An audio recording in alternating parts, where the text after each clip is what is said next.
So I come from the school of turn on, tune in, and drop out, but with a little different wrinkle to it. Because a lot of people have turned on and tuned in and dropped out of something. Dropped out of the social order, dropped out of the political order, dropped out of the financial order, dropped out of some of the interpersonal orders. But how many people have dropped out of annoyance, dropped out of embarrassment, dropped out of restlessness? How many people have turned on, tuned in, and dropped out of those things? Dropped out of fear, apprehension, dropped out of talking to yourself nonstop about things that are not possibly profitable to repeat as many times as you repeat them.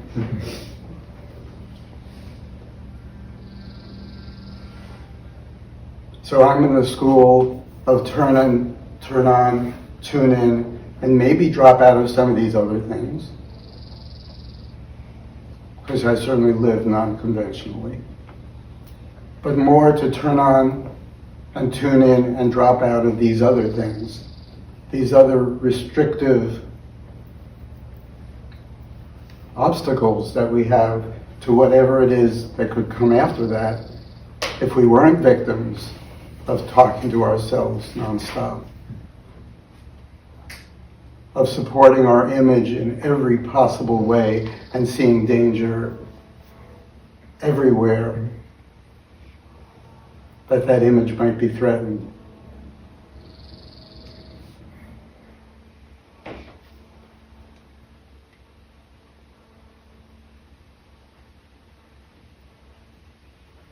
With the possibility of something else being on the other side of that.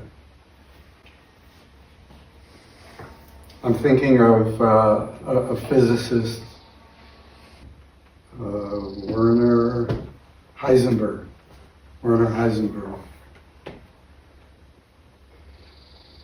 And I think physics is a relevant subject because I teach physics, I teach mathematics, I teach cooking, I teach building construction.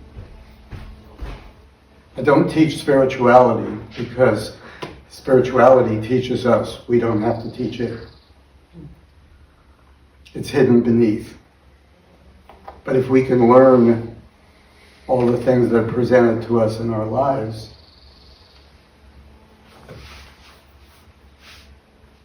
and what's beneath the surface of those things, like this beautiful floor, how to do it, what the essence of art is, what the essence of music is, what the essence of reading is, what the essence of watching movies is. So Werner Heisenberg was a physicist who explored movement in microparticles in atoms. He was one of the first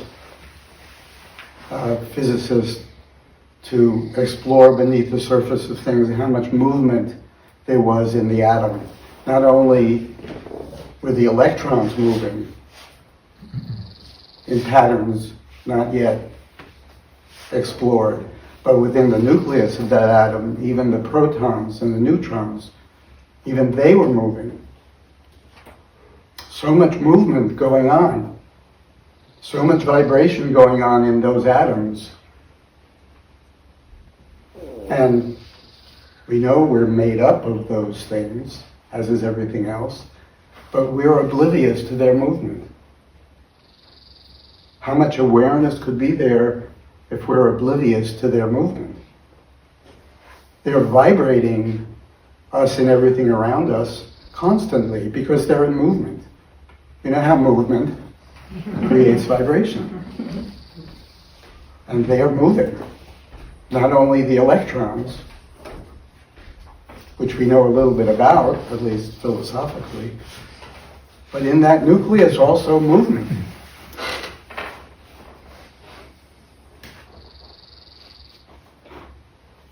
actually sustaining everything, our lives included. In the background, though, because in the foreground for us is what we see, what our senses touch and feel and hear.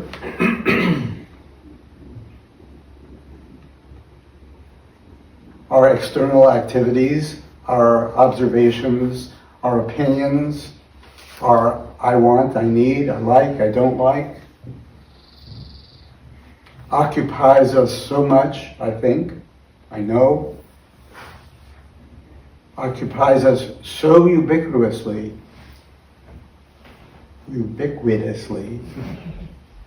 that we're oblivious to that vibration, not vibration that's going on perpetually for us at this very moment.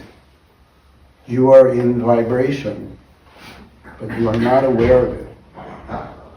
Sometimes, if you sleep on your arm, you're aware of pins and needles, some vibration. But there's a vibration beneath, hidden beneath that vibration, hidden beneath that vibration, hidden beneath that vibration. Something of which you are unaware and cannot be aware because so much of you is occupied externally. Really, all of you is occupied externally. What do I have to do in this next moment to be okay?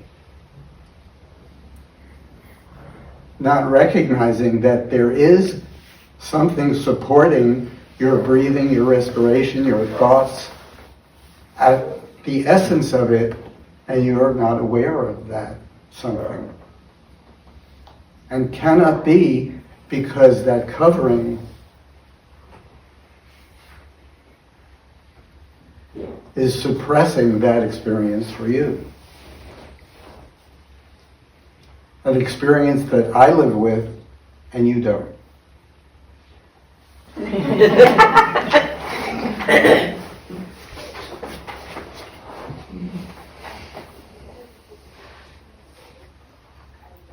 I'm joking because we were talking in the car earlier about somebody saying, don't say confronting things. But it's all confronting. It's not aggressively confronting, but life is confronting. It's hard really to get tired of something, to leave something behind, because there's always hope that there could be some alteration in the variables that'll make this something okay. So we don't really get tired of it and say, life, what else can you show me?